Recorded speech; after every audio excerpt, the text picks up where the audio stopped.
Здравейте, искам да ви представя една много хубава игра, с която се изкарват добри пари. Golden Mine се нарича. В нея се наемат джета, купуват.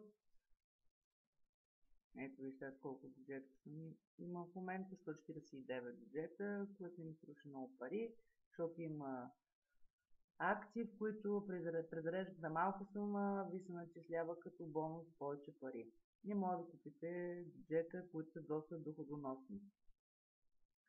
Повече бюджета, това е склада, в който се натрупва рудата.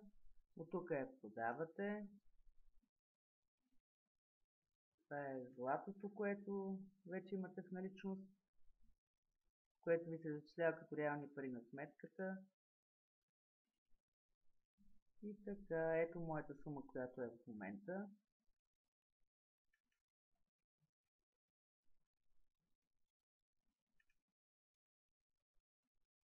$20 706 рубли. На месец може да се кара доста добри пари. Благодаря ви за вниманието.